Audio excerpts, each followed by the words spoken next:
d'aujourd'hui. Amen. Je ne sais même pas, ça fait quand la dernière fois que j'ai enseigné au service du lundi. Amen. Ça fait longtemps. Mais le Seigneur est bon. bon. Amen. Alléluia. Et nous allons continuer notre leçon. Et on rend grâce à Dieu hier. Je pense que la semaine passée, c'était le frère Karl qui a enseigné. Amen. Il m'a dit que c'était bon. Alléluia. C'était vraiment bien. Et c'est bon comme ça qu'il y ait beaucoup plus de personnes qui commencent à enseigner. Comme ça, on va pouvoir se reposer un peu. Non, je plaisante. Mais c'est bon quand il y a plusieurs personnes qui enseignent. Amen. Alléluia. Maintenant, aujourd'hui, nous allons continuer notre série d'aujourd'hui. Alléluia. Nous allons commencer notre série d'aujourd'hui. Et on va aller, je ne sais plus, qui peut me dire où est-ce qu'on s'est arrêté? Je ne sais pas. Leçon 3. Hein? Leçon 3. C'était la leçon 3. Mais Hein? je ne sais pas, je pense. On va commencer leçon 3 aujourd'hui. Parce que, attends. Ah, ok. Voilà. Je sais qu'on avait parlé de Babel. On avait, non? On avait parlé de Noé. Ah, ok. On était à Noé alors. Non? On n'était pas arrivé encore là-bas. Oui, on avait parlé. On était à Babel, hein? Ok. Donc on était à Babel. Babel?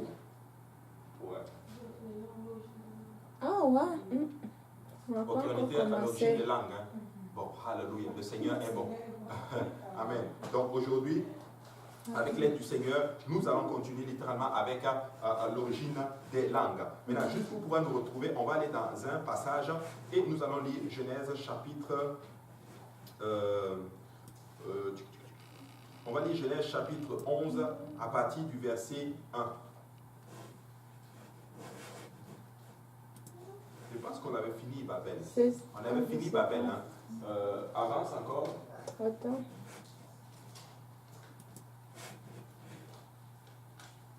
Voilà. On devait commencer même avec Abraham en d'autres termes. Je pense qu'on avait même brossé, on avait parlé même d'Abraham à un moment donné, effectivement. Et on avait vu littéralement qu'il était allé et qu'il avait même aidé, en d'autres termes, le Seigneur à accomplir sa promesse. Et nous avons vu qu'il ne faut jamais, jamais, jamais aider Dieu à accomplir sa promesse. Parce que quand Dieu te promet quelque chose, c'est parce qu'il va l'accomplir. Quand Dieu te promet quelque chose, ça ne fait pas juste pour que tu souffres, mais pour te dire, ok, je vais l'accomplir en son temps. Amen. Mais nous n'aimons pas, entre le moment de l'émission de la promesse et au moment de l'accomplissement de la promesse, c'est chaud. Nous allons faire beaucoup de choses pour pouvoir justement avoir la promesse rapidement. Maintenant, qui veut que Dieu fasse ce qu'il lui a promis là, maintenant, tout de suite? Soyons honnêtes un peu. Tout le monde, n'est-ce pas? Nous voulons cela. Sauf que Dieu veut littéralement nous préparer littéralement pour pouvoir entrer dans ce qu'on appelle notre promesse. Amen. Et ça, c'est important. Vous savez que David a été oint comme pour devenir le roi d'Israël. Mais avant de devenir le roi d'Israël, il devait passer par beaucoup d'étapes littéralement. Et des fois, c'est comme ça aussi à notre vie. Amen. Et ça, c'est vraiment important. Nous allons lire un passage. On va aller dans Genèse chapitre... Voilà, on va lire dans Genèse chapitre... Genèse chapitre 13, à partir du verset 5.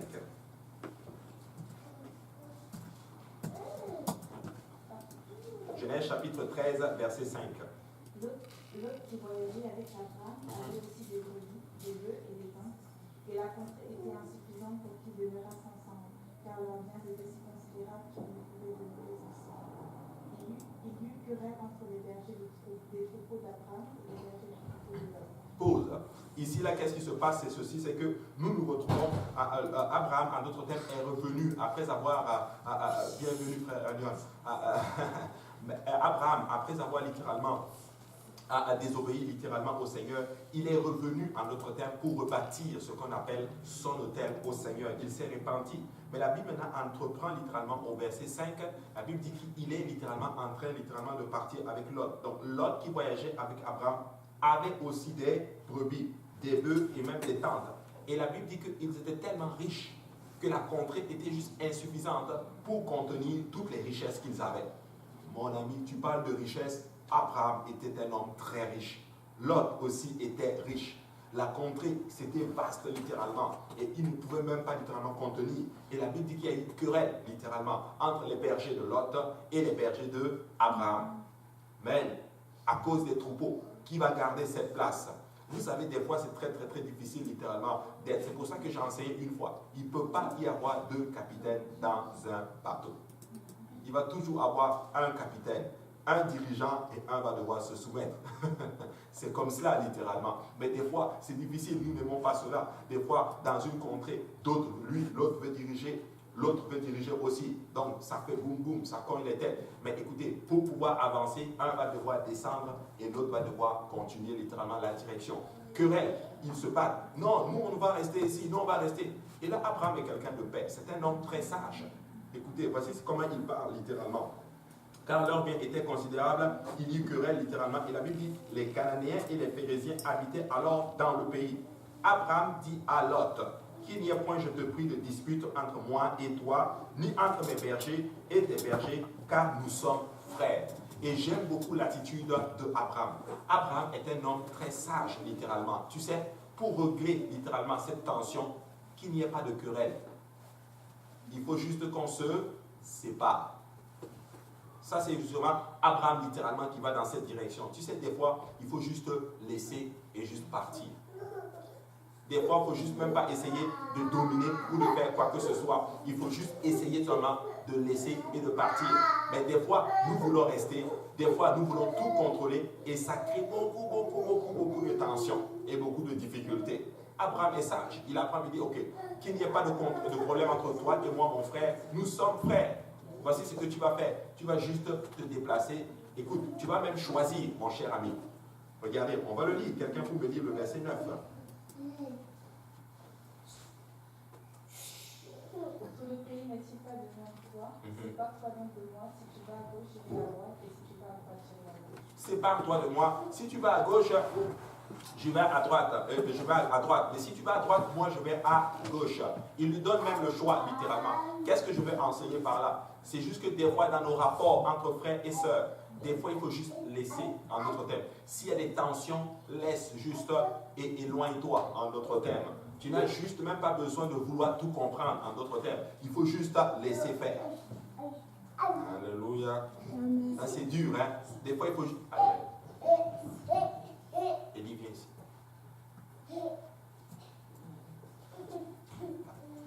Voilà. Et c'est comme ça des fois qu'il faut justement fonctionner. Des fois, il faut juste laisser faire, en d'autres termes. Et là, il lui donne le choix. J'irai à droite et si tu vas à gauche, j'irai à gauche. J'irai dans l'autre côté. Maintenant, la Bible dit ceci au verset 10. Lot leva les yeux et vit toute la plaine du Jourdain qui était entièrement arrosée. Maintenant, je ne sais pas comment ça fonctionne. Bon, là, je regarde en Haïti et au Québec. Bon, je pense que ça fonctionne de la même chose. Parce que chez nous, en Afrique, c'est comme ça que ça fonctionne, littéralement. Maintenant, quand tu as un aîné devant toi, qui doit choisir en premier? C'est l'aîné. C'est l'aîné, n'est-ce pas? Amen. Au Congo, est-ce que c'est comme cela? Oui. C'est la même chose. Voilà, la sœur Clémence, elle confirme aussi. Au Québec, avant, c'était comme cela.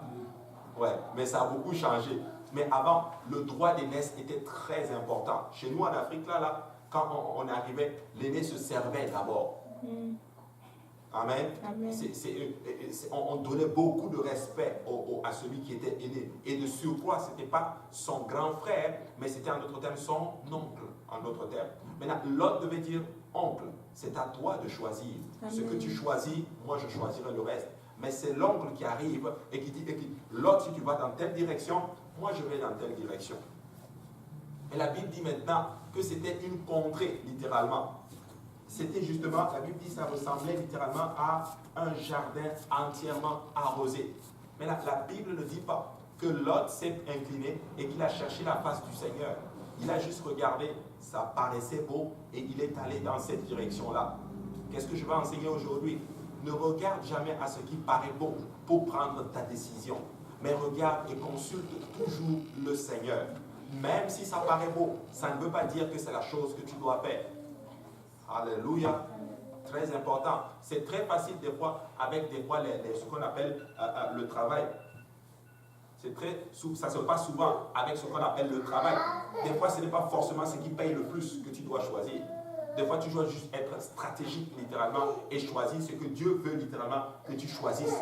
Et ça, c'est très important de comprendre cela. Beaucoup d'enfants de Dieu font beaucoup d'erreurs littéralement là-dessus. Ah, ça paye bien, je vais dans telle direction. Non. Amen. Amen. Moi, je connais des gens littéralement qui travaillent, qui ont un très bon emploi avec un gros salaire. Et ils ont eu un autre emploi où on payait encore plus. Eux, on leur a même demandé, propose ton salaire, on te le donne, ce travail. Mais ce frère a refusé le poste. Amen. Maintenant, je ne suis pas en train de dire que si vous avez un poste demain avec un gros salaire, dit, ah, pasteur Abou a dit qu'il faut refuser. Non, non, non, non, non, ce n'est pas ce que j'ai dit.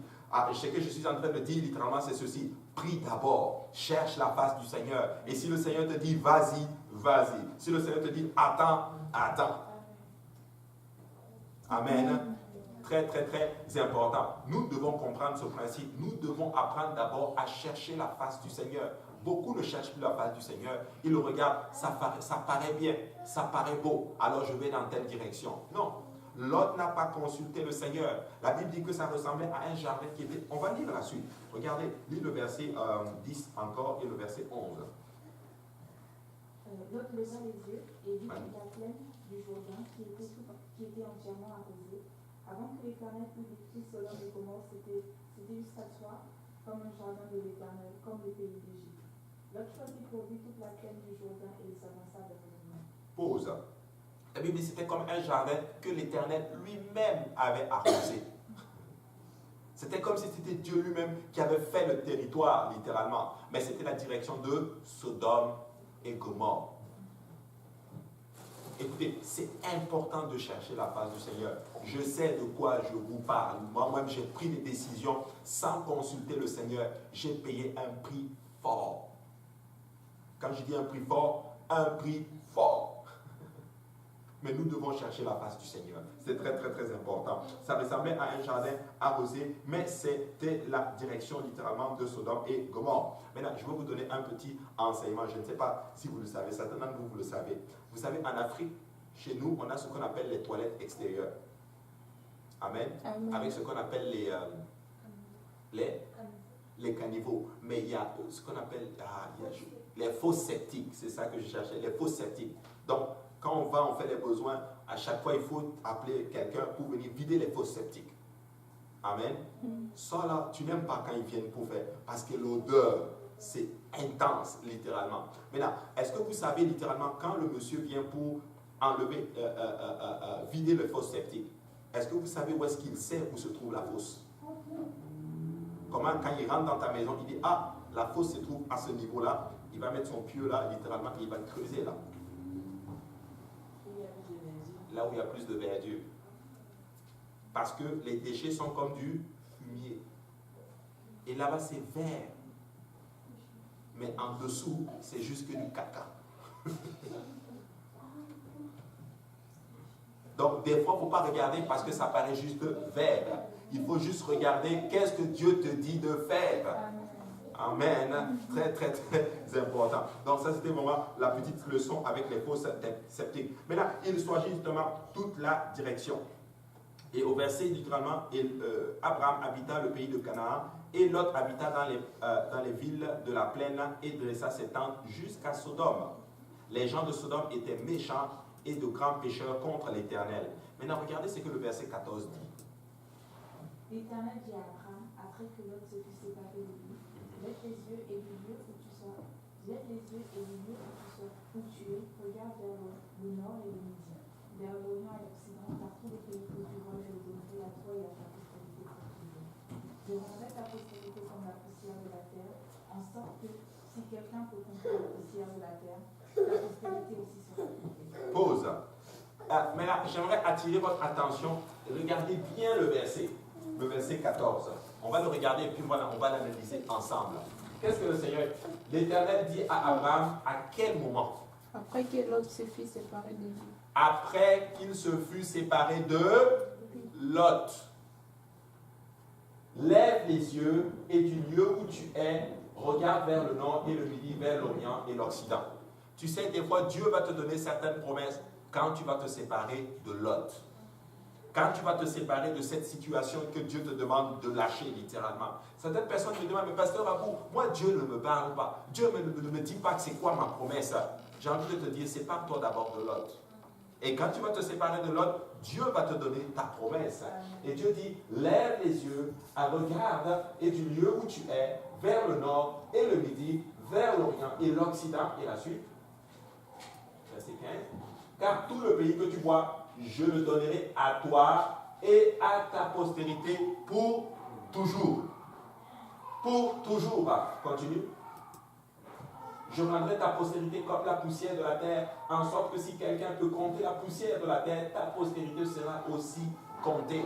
Le Seigneur est en train de dire à Abraham ici, écoute, parce que tu as obéi, regarde, c'est comme il était en train de marcher à Lot et le Seigneur ne lui avait pas encore donné cette promesse littéraire. Probablement qu'il lui avait dit, mais le Seigneur va reconfirmer cela après qu'il se sépare de son Lot. Est-ce que vous savez que beaucoup d'entre nous, nous promenons des fois avec notre Lot? Lot, c'est quoi? Il représente ici cette chose qui t'empêche d'entrer dans ta promesse. Cette chose qui t'empêche d'être dans la volonté du Seigneur, littéralement. Mais nous voulons que Dieu nous parle, littéralement. L'autre, ça peut être peut-être une habitude, ça peut être un comportement, ça peut être un travail, ça peut être littéralement même une relation que tu as, littéralement, ça peut être un lot. Et Dieu veut que tu coupes cela, Dieu veut que tu abandonnes cela pour qu'il puisse littéralement te parler. Parce que Lot, littéralement, était un frein, littéralement, à la bénédiction d'Abraham. Vous savez, c'est important, littéralement, d'écouter le Seigneur. N'ayons pas peur d'abandonner quand quelqu'un, Dieu nous dit, abandonnons. N'ayons pas peur d'abandonner, mais concentrons-nous. Et si Dieu dit lâche, lâche, littéralement. Vous connaissez l'histoire de ce monsieur qui était en train de tomber de la falaise, littéralement. Et là, il s'agrippe à une branche. C'était la nuit, littéralement. Il s'agrippe à une branche. Et là, il est tellement troublé. Et en bas, c'est que noir, noir, noir, noir, noir. Et il a peur. Il commence à parler à Dieu. Il dit, Seigneur, là, il faut que tu me viennes en aide. Écoute, Seigneur, si tu me sauves, je t'assure, je vais te servir. Est-ce que certaines personnes ont déjà fait des vœux comme ça, là, dans les moments où tu es en galère, où tu dis, Seigneur, si tu me sors de cette galère, je t'assure, je vais à l'église tous les jours, je vais te servir, je vais prier. Non, là, je vais juste faire des choses qui te dépassent même toi-même, Seigneur. Amen. Et là, le Seigneur lui parle. Le Seigneur lui dit ceci, lâche la branche. Lâche la branche. Et qu'est-ce qu'il dit? Est-ce qu'il y a quelqu'un d'autre? Il n'a pas eu la foi de lâcher la branche.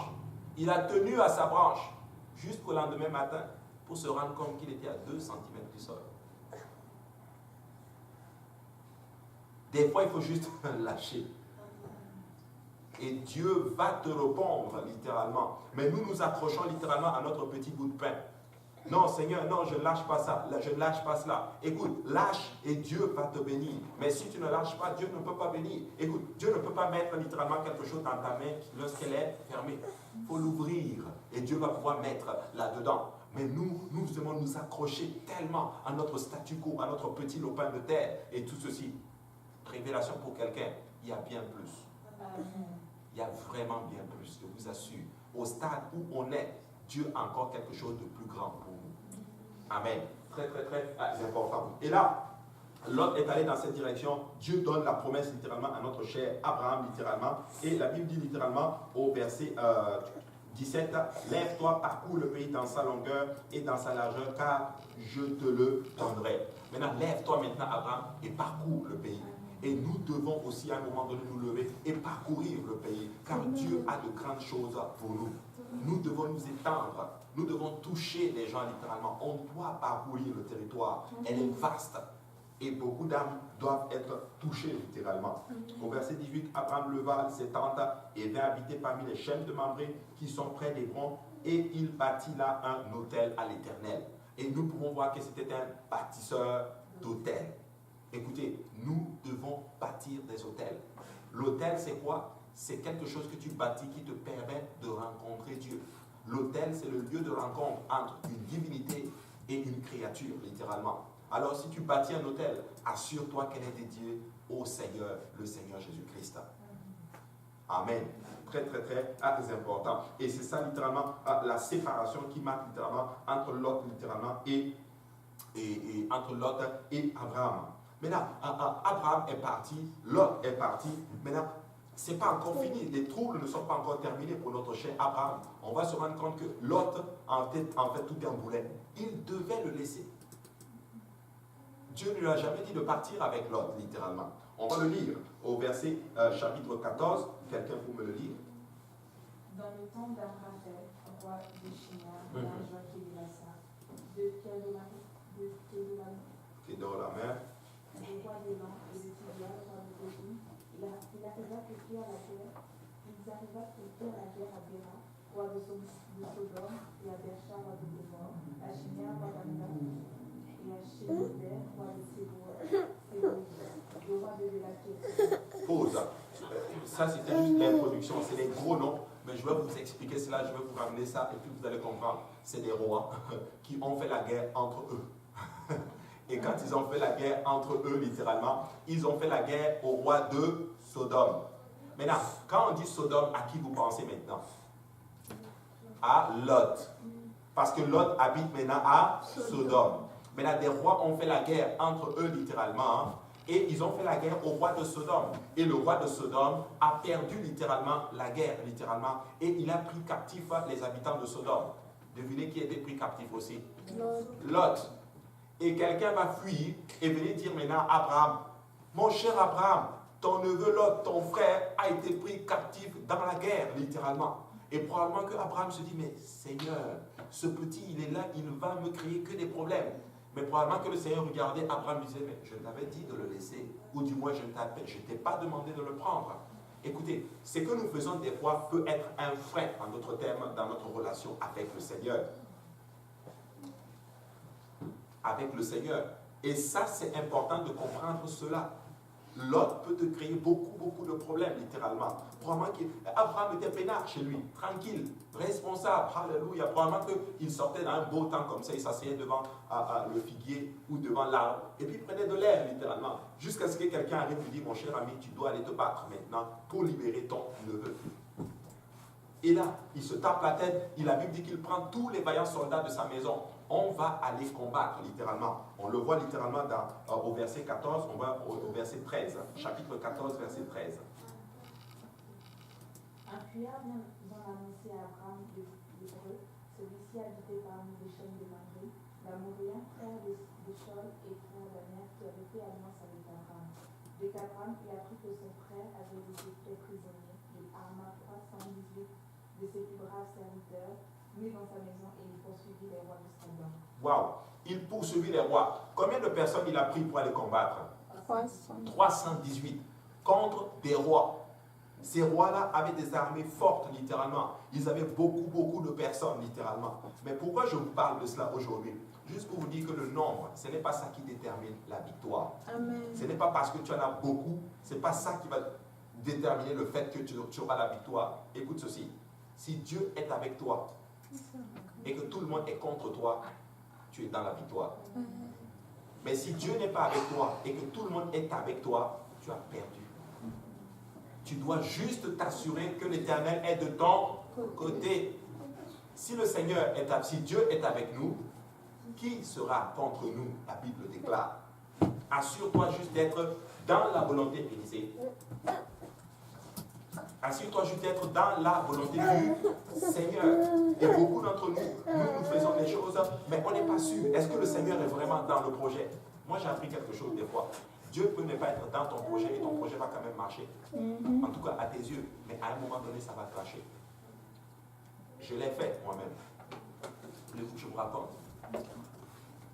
Je vous l'ai déjà raconté la première fois qu'on voulait acheter une voiture. Je vous l'ai déjà raconté.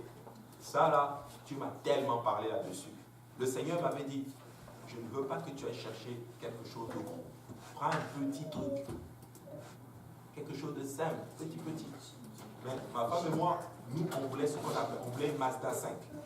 Parce que littéralement, on attendait des jumeaux, littéralement. Et puis, c'était la seule voiture qui était dans le moyen, mais qui ressemble à une vanne, mais qui n'est pas vraiment une vanne, littéralement. Et là, on disait, non, c'est ça qu'on veut. C'est vraiment ça là qu'on veut. Et à chaque fois qu'on sortait dehors, on voyait que les Mazda 5.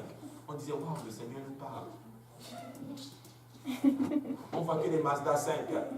C'était la voiture de notre... On allait sur Kijiji, on voyait, waouh, des Mazda 5. On aime ça, on était heureux. Jusqu'à ce que Dieu nous dise, le Seigneur nous met à cœur. Le Seigneur nous a parlé. Le Seigneur nous a dit, laissez ça. On dit, non Seigneur, nous on veut un Mazda 5. Dieu dit, ok, je vais te donner le désir de ton cœur. Dieu a même permis qu'un homme de Dieu est venu me dire, pourquoi tu ne choisis pas une Mazda 5? J'ai dit, oh, Dieu m'a parlé. Maintenant écoute ceci. Est-ce que tu sais que Dieu peut te donner le désir de ton cœur? Amen. Amen. Dieu peut te donner le désir de ton cœur, même si ce n'est pas dans ta volonté. Et je peux vous le prouver dans les Écritures. Vous connaissez Michée, littéralement.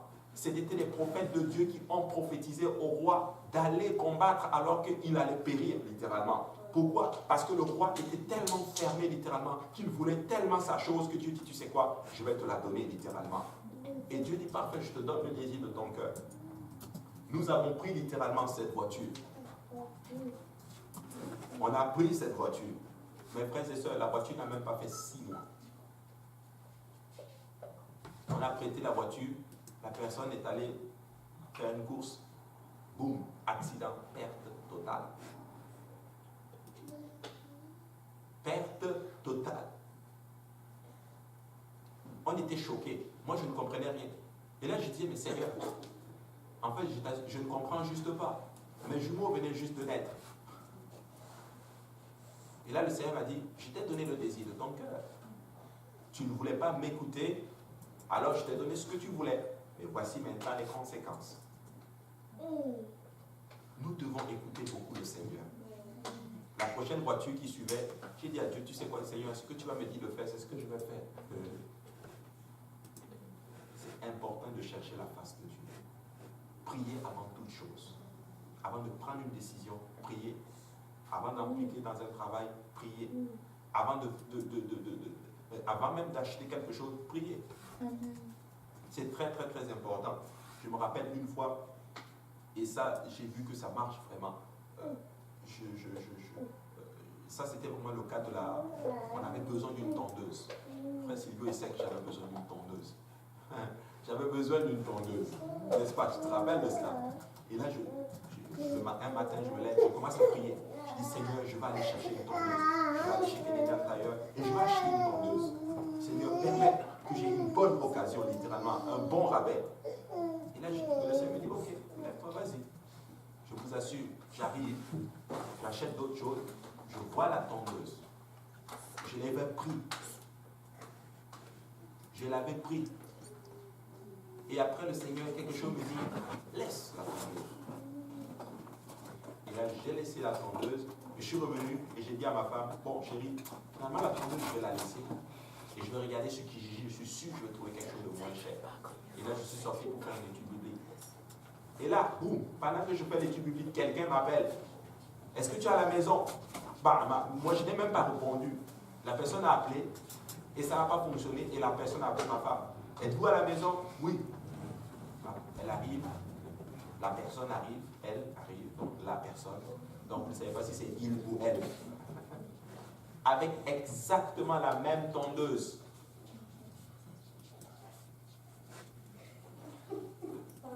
Mais oui, la même tondeuse. J'ai dit, oh Seigneur, ça, ma femme était renversée. Ma femme dit, mais attends, il est sorti là pour aller acheter une tondeuse, littéralement. Et il est revenu disant, non, je vais attendre la tondeuse. Et quelqu'un est venu déposer la même tondeuse, littéralement. Écoutez, Dieu voit nos besoins. Dieu connaît toutes choses, littéralement. Est-ce que si j'avais acheté cette tondeuse, ça allait faire 2 tondeuses? Bon, ça allait peut-être bénir quelqu'un d'autre. Alléluia. Mais écoutez-moi vous dire que Dieu voulait nous préserver en d'autres termes. Et c'est important de comprendre cela. Dieu veut nous bénir. Alléluia, bienvenue. Dieu veut vraiment nous bénir.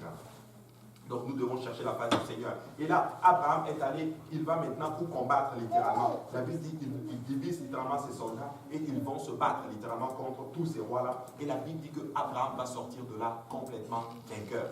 Il va prendre captif son frère, il va même prendre tous les biens littéralement qui avaient été pris et il va revenir. Mais la Bible maintenant va prendre quelque chose et c'est fort littéralement que la leçon est en train de toucher à cela.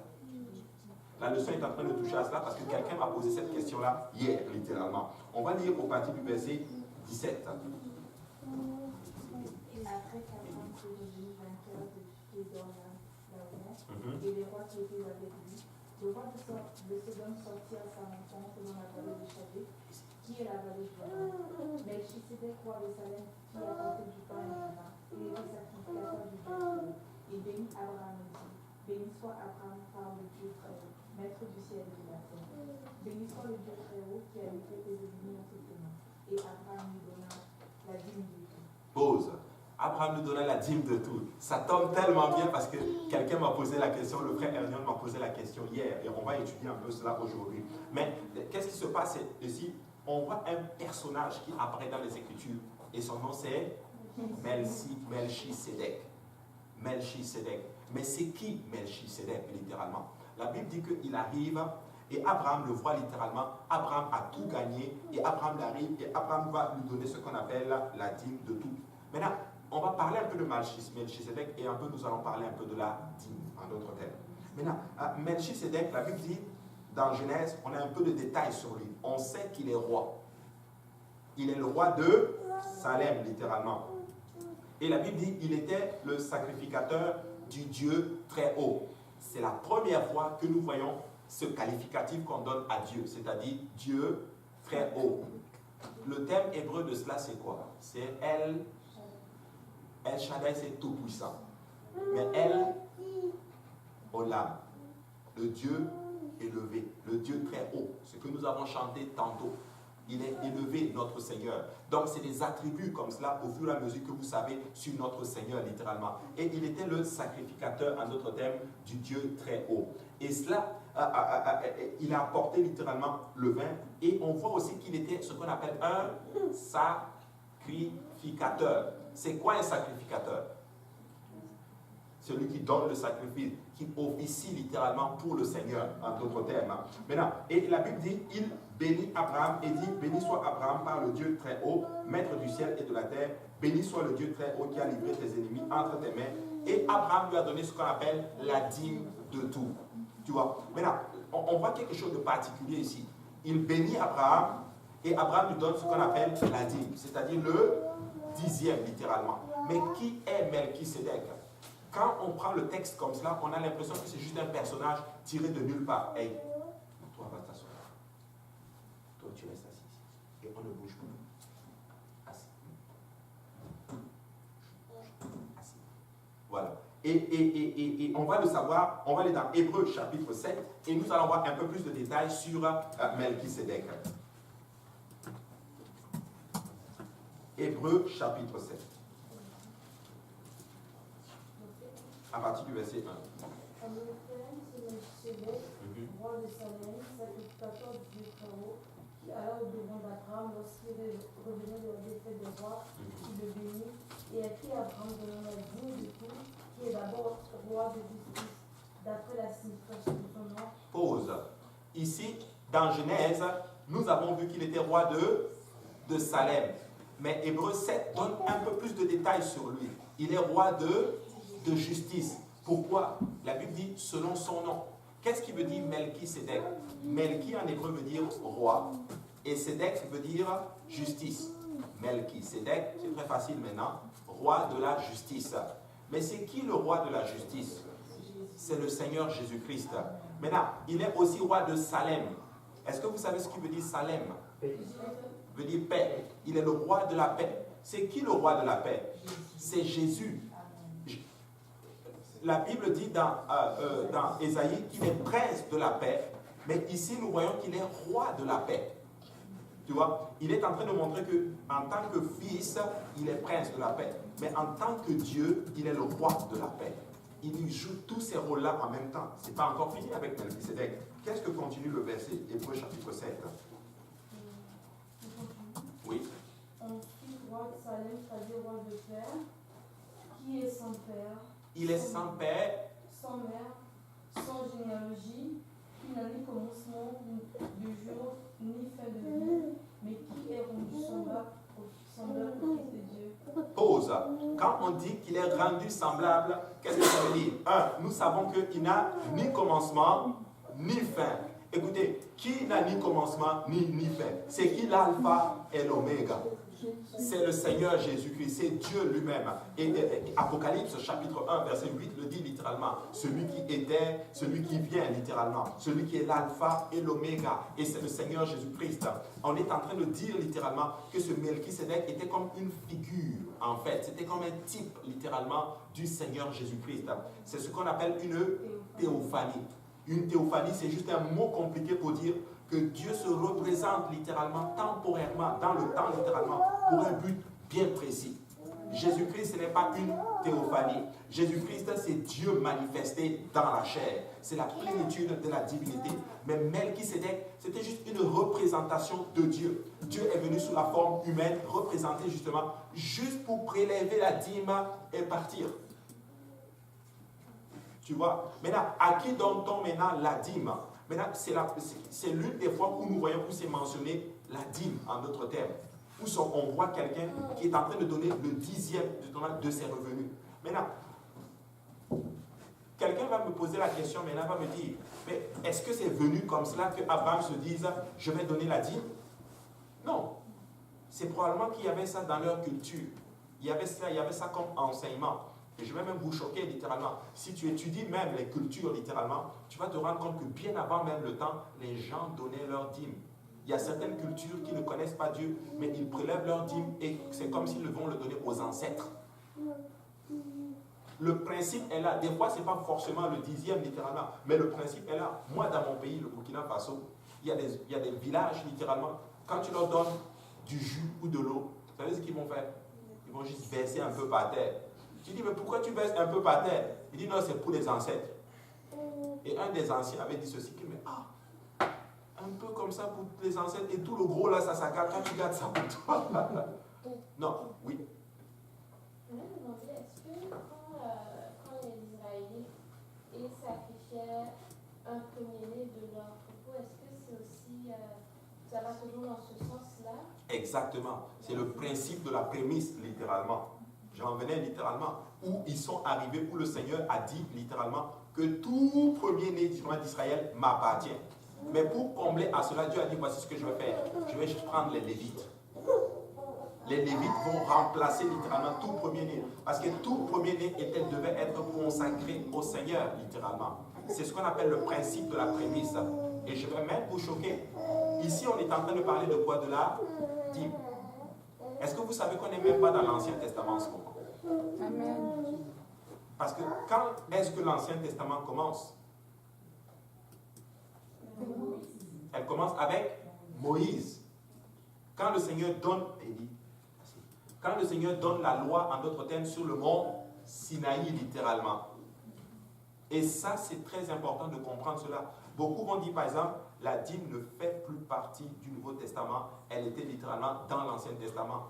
Mais non, la dîme n'a même pas commencé dans l'Ancien Testament. La dîme a commencé bien plus tôt, littéralement. C'est le principe que Dieu est en train de montrer ici. Dieu est en train de dire, donnez-moi votre prémisse. Quand il rentrait dans la terre promise, quand il faisait la récolte, il devait prendre la gerbe, une gerbe de blé, et il devait l'agiter littéralement comme prémisse, en d'autres termes, à l'Éternel. Dieu fonctionne toujours comme cela. Amen. Même dans le jardin d'Éden, tu vois le principe de la dîme. Tu peux manger tous les arbres du jardin, mais tu ne peux pas manger de l'arbre de la connaissance du bien et du mal. C'est comme si Dieu dit, ça m'appartient, tu ne peux pas y toucher. C'est juste le principe. Je vais même aller vous choquer. Savez-vous littéralement que Abel a donné la dîme? La Bible dit qu'il a donné les premiers-nés de son troupeau et leur graisse, pour dire qu'il a donné le meilleur. C'est ce que le texte dit. Donc on est en train de voir quelque chose ici. Maintenant, ça c'est Abraham qui donne sa dîme. Quand tu vas plus loin, tu dis Isaac. Ce n'est pas écrit spécifiquement qu'il a donné, mais tu vois son petit-fils Jacob qui dit, je te donnerai la dîme de tout. Donc c'est comme si l'enseignement était dans la famille. Je suis sûr qu'Abraham a dû enseigner à ses enfants, please les gars là, quand vous allez grandir, que Dieu va vous bénir, donnez votre prémisse à Dieu pour qu'il puisse vous bénir littéralement. Donc la dîme fait vraiment intégralement partie littéralement, comme on dit, en fait ce n'est même pas une question d'alliance, c'est juste une question de relation avec le Seigneur. C'est important. Et je vais même vous choquer. Ceux qui disent littéralement que la dîme ne fait plus partie du Nouveau Testament. Est-ce que vous savez que dans l'Ancien Testament, il donnait plus que la dîme? Si tu calcules bien tout ce qu'il donnait, il y avait la dîme de ceci, la dîme de cela, c'est quasiment 20-25% de leur revenu qu'ils donnaient quasiment à Dieu. Comment? Il dit 22%. Bon, il ajoute, merci beaucoup, 22% qu'ils donnaient quasiment à Dieu. Mais nous qui sommes aujourd'hui sous la grâce, nous voulons donner moins. Alors qu'eux, ils n'ont même pas eu la grâce. Nous, on devrait même donner plus que 10% même à Dieu. Tu vois ce que je veux dire? Donc, c'est juste... Moi, je trouve que des fois, c'est juste un faux débat que certains vont juste utiliser pour juste faire un peu de division, littéralement. Et peut-être des fois, même, ça arrive que certains vont utiliser cela pour créer leur propre groupe, littéralement, tout simplement. Il y a beaucoup de personnes sur Internet qui fonctionnent comme cela. Mais je vais vous dire quelque chose de particulier. Quand j'ai donné ma vie à Dieu, je ne donnais pas ma dîme. Je vous fais cette révélation. Je ne donnais pas ma dîme. Je me disais, j'étais endetté, j'avais beaucoup de problèmes financiers, j'avais beaucoup de problèmes. J'arrivais, je disais, oh, c'était l'église de Saint-Laurent à l'époque. Waouh, l'église, elle est belle, le pasteur il est toujours en costume, cravate. C'est sûr qu'ils n'ont pas besoin d'argent ici. Donc, ils n'ont pas vraiment besoin de ma dîme. Personne n'est jamais venu me voir pour me dire qui donne sa dîme. Moi, là, je ne sais même pas qui donne sa dîme, qui ne donne pas sa dîme. C'est même pas mon affaire. C'est entre vous et Dieu. Mais, quand j'ai commencé à donner ma dîme, j'ai senti une joie la première fois que je donnais ma dîme dans mes moments de problème, je vous assure, financiers. Et Dieu a juste commencé à me bénir. Je vous assure, Dieu a commencé à me sortir de mes dettes. 90% avec Dieu est allé beaucoup plus loin que 100% que je gardais avec Dieu. À un moment donné, Dieu m'avait sorti de toutes mes dettes avec un petit salaire, 11,50 $. Dieu m'a sorti de toutes mes dettes. Il m'a même permis que je mette de l'argent de côté pour mon mariage. Ma femme est là, elle est témoin. Nous nous sommes mariés, nous sommes rentrés dans notre mariage sans dette. Écoutez, ça marche, la dîme. Donner à Dieu. Maintenant, je comprends maintenant qu'est-ce qui fait que beaucoup ont du mal aujourd'hui avec la dîme. Ah, nous sommes dans une situation littéralement où les gens, malheureusement, il y a des ministères qui utilisent l'argent et qui ne font pas du bien avec. Je vous l'accorde, c'est vrai. Ça peut être des pasteurs qui jouent avec l'argent des fidèles. Mais écoutez, dans le ministère apostolique, des gens qui craignent Dieu, ce n'est pas l'argent qui nous intéresse. Mais qu'on le veuille ou pas, là, pour faire l'œuvre de Dieu, on a besoin d'argent. Il faut de l'argent pour faire le travail du Seigneur. J'en viens à ça. J'en viens. Donc, je suis en train d'expliquer le pourquoi il est important de donner la dîme. C'est très important. Maintenant, il y en a qui disent, oh mais non, moi je ne donne pas ma dîme dans telle église. Ou bien regarde, ils vont appeler pasteur Kaosi. Pasteur, tu sais, moi je vais dans telle église. Mais comme le pasteur n'a pas l'air cool, moi je vais t'envoyer ma dîme. Non. Si tu vas dans une église, c'est là que tu donnes ta dîme. Amen. Mais important, nous devons comprendre le principe. La dîme, ce n'est pas juste dire, ok, je donne 10%. Moi, je ne veux même pas arriver. Honnêtement, moi, j'aimerais tellement arriver où je donne même 50%. 60%, 70%. J'aimerais tellement arriver à ce niveau-là, mais ce n'est pas évident. Tu vois? Ce serait de la folie que tu prennes littéralement ton relevé bancaire, tu vas voir ton comptable à la fin de tes impôts, là, et tu dis à ton banquier ou à ton comptable, bah, ces 10% que tu vois là, bah, ça appartient à Dieu. C'est comme un monsieur qui était à une place. En une année, il a donné 8 000 $ à Dieu. En dîme seulement. Ça, c'est sans compter les offrandes. 8 000 $. Et là, il va voir son comptable pour faire ses impôts. Son comptable était choqué. 8 000 $ que tu as donné à l'église toute l'année. C'est trop. Et là, voici ce qu'il dit. Je ne veux pas que tu regardes ça comme ça. Ne regarde pas le 8 000 $. Mais regarde que cette année, Dieu m'a donné 80 000. C'est ça qu'il faut que tu vois. Dieu m'a béni avec 80 000 $ l'année. Qui est d'accord? 80 000 $ de l'année, là, ça fait beaucoup d'argent. Amen. Moi, j'aimerais bien avoir ça, là. Bah, au moins, vous savez que je n'ai pas ça. Amen. Mais c'est juste pour dire, j'aimerais arriver à une place où, bah, écoute, Ben, tu prends ton relevé, juste en dîme là, 10 000 $, juste en dîme 15 000 $, juste en dîme 20 000 $, juste en dîme 50 000 $. Ça, c'est juste 10%. Parce que Dieu a béni son peuple. Je voulais aujourd'hui, je pensais, moi je connais des frères à l'église de Fredericton. Je vous l'avais déjà raconté.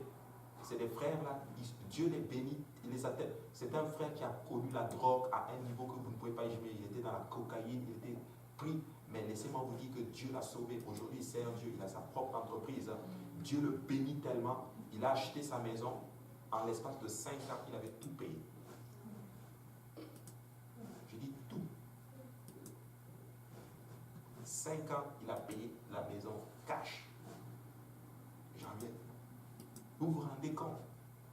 Je suis même allé là-bas dans leur maison. Écoutez, c'est une grosse maison. C'est des gens là, eux, signer un chèque de $1000, l'église là, c'est juste un jeu d'enfant.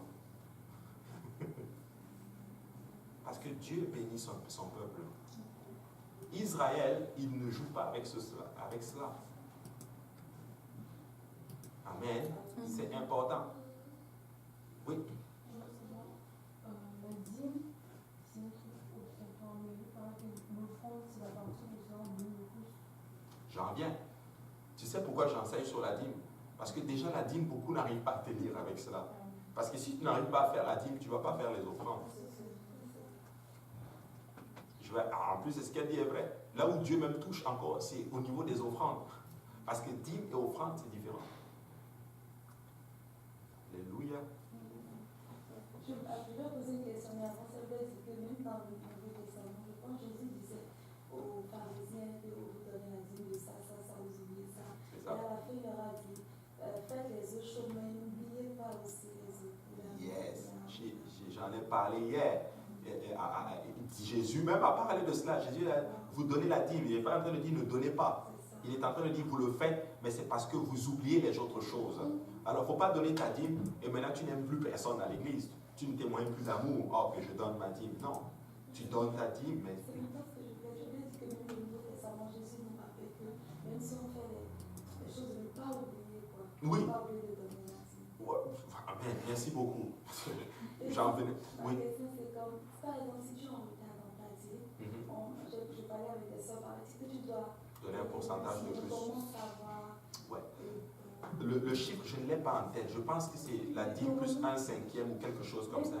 Il y a un pass. Je suis dans ce monde de 5 ans ici, parce que on sortit de la dette, mais j'ai noté, mais je ne sais pas, le pasteur Cosel dit que quand tu payes pas, tu dois payer le pourcentage, d'aller dans Deutéronome quelque chose, mais Ouais. je vais ramener ça. Je n'ai pas le passage en tête, je vais vous l'apporter la semaine prochaine. Quelqu'un me l'avait demandé, je pense que c'est 1/5 de plus que tu dois donner en plus. Oui. Excusez-moi, comment vous expliquez Deutéronome 14? Tu peux le lire, la partie là? Oui, c'est un peu long. Ah, ok, c'est tout le chapitre. Hein? Non, à partir du verset 23. Oui, lis-le. 22. Ok, lis-le. Tu lèveras la dîme, tu lèveras la dîme de tous les produits et de ta sémence, de ce qui sortira de ton champ chaque année. Et tu mangeras devant Yahweh. Parce qu'ici on nous dit que ta propre dîme, tu les mangeras devant Yahweh et non tu donneras. Ouais. Et je continue. Uh-huh. Vous voulez que je continue? Oui, tu peux. Ok. Tu mangeras devant Yahweh ton Dieu au lieu qu'il aura choisi pour lui faire habiter son nom. Parce qu'ici on nous dit que tu mangeras ta propre dîme devant Yahweh.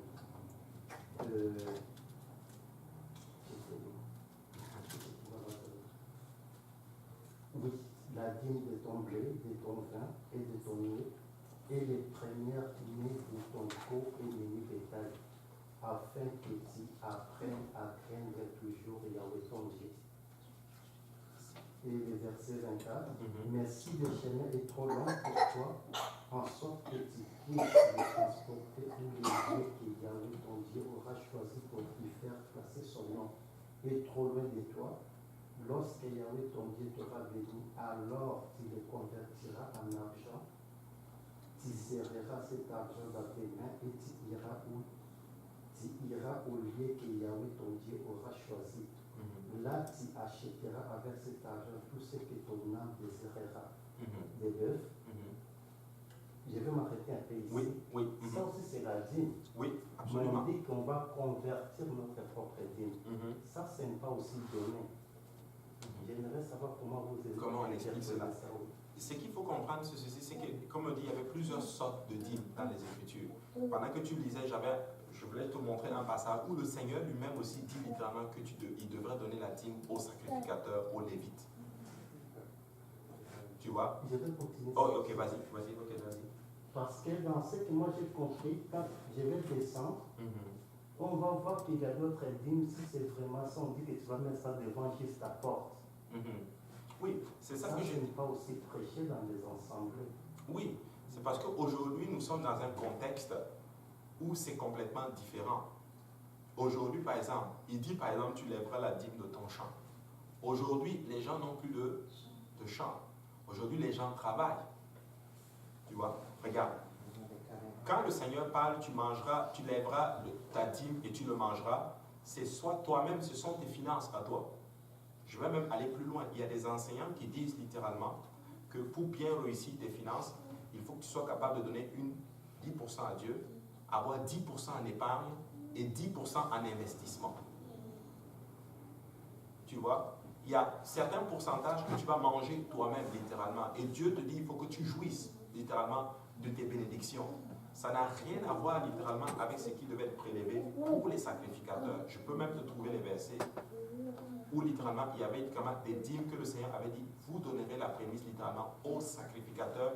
Et les sacrificateurs devaient aussi prélever ce qu'on appelle la dîme là-dessus. Donc il y avait ce qu'on appelle la dîme de la dîme. C'est ça c'est Malachie 3:18. Ça c'est la dîme de la dîme que les sacrificateurs apportaient dans la maison du trésor. Non, parce que quand tu lis Malachie 3:10, Malachie 3:10 dit, vous me trompez, et là il appuie tout le peuple. C'est pas seulement les sacrificateurs. Il dit tout le peuple. Quand tu lis Malachie 3:10, tu vois. Après, je comprends le fait quand le Seigneur dit, oui, tu mangeras la dîme, tu convertiras, c'est normal. Écoute, tes revenus là, si tu peux avoir 10% de côté et puis te réjouir devant l'Éternel, gloire à Dieu. Mais n'oublie pas le 10e que tu donnes au Seigneur. Parce que les gens confondent les différents types de dîmes qu'il y avait aussi dans les Écritures, tu vois. C'est ça le problème. C'est vrai que je vous avais posé la question hier. Parce que même dans les assemblées, ce que j'ai remarqué, tous les 4 sortes de dîmes, ce n'est pas prêché. Oui. Et comme ici, je vois des versets 27, pardon. Tu n'abandonneras pas les Lévites qui sera dans tes portes. Parce qu'il n'y a ni portion, ni héritage pour eux. Oui. Parce que les Lévites n'ont pas eu de portion. Oui. Et les Lévites, ils prenaient la dîme et amenaient à l'église, dans les temples pour Aaron. Oui. Et c'est ça, d'après l'enseignement que j'ai reçu, et c'est cette dîme-là que Dieu demandait, pas au peuple même, c'était aux Lévites dans Malachie. Oui. Maintenant, non, parce que c'est pour ça que j'ai du mal avec ça, parce que quand je prends Malachie, on va lire Malachie 3:10. Si on peut juste l'ouvrir, Malachie 3 dit que le Seigneur est beaucoup plus clair. Le Seigneur dit c'est tout le peuple. Tu vois? On va le lire où il dit clairement, vous demandez qui me trompe, c'est tout le peuple. Maintenant, c'est vrai, c'était pour les Lévites. Pas de problème aujourd'hui. Maintenant, qui devait donner, si les Lévites devaient donner à ce moment-là la dîme, donc on devait prélever la dîme de la dîme, qui était des sacrificateurs, qui sommes-nous aujourd'hui? Nous sommes tous les sacrificateurs. Donc, nous devons donner la dîme. Nous sommes un sacerdoce royal, la Bible dit dans le livre de Pierre. Donc, tu es un sacrificateur, je suis un sacrificateur. Donc, si tu me dis que les Lévites doivent apporter, je te donne le bénéfice du doute, doivent apporter la dîme dans la maison de l'Éternel, et que tu es sacrificateur aujourd'hui, donc tu dois apporter la dîme dans la maison de l'Éternel. Pour moi, je pense qu'aujourd'hui, on n'a pas besoin de donner 10%. Si tout ce qu'on a appartient à Dieu, donc tout est à lui. Tout est à lui, absolument. Donc 10% pour moi, là je parle de moi. Oui. Et ça n'a rien à voir. Parce que tout est à Dieu, on peut donner même plus que ça, au-delà de ça. C'est ça que j'ai enseigné tantôt. J'ai dit que nous devons donner, on aimerait donner plus, mais ce que Dieu demande, c'est au moins 10%. C'est ce qu'il dit. Regarde, on va lire Malachie 3:10, et puis on va prendre la question du frère, et puis on va pouvoir aller. Mais c'est une très très bonne question, ça va nous enseigner aujourd'hui sur ces principes-là. Amen. Quelqu'un a ouvert Malachie 3.10. On commence à partir de 10. Commence à partir du verset même 8. Un homme trompe-t-il Dieu, car vous me trompez et vous dites, en quoi qu'avez-vous me trompé, dans les dîmes et les offrandes. Vous êtes frappés par la malédiction et vous me trompez, la nation toute entière. Apportez à la maison du trésor toutes les dîmes, afin qu'il y ait de la nourriture dans ma maison. Mettez-moi de la sorte à l'épreuve, dit l'Éternel des armées, et vous verrez si je n'ouvre pas pour vous les écrits des cieux, si je ne réponds pas sur vous à bénédiction en abondance. Amen. J'ai une question. Oui. C'est quoi la maison du trésor? La maison du trésor, littéralement, c'était le temple à l'époque.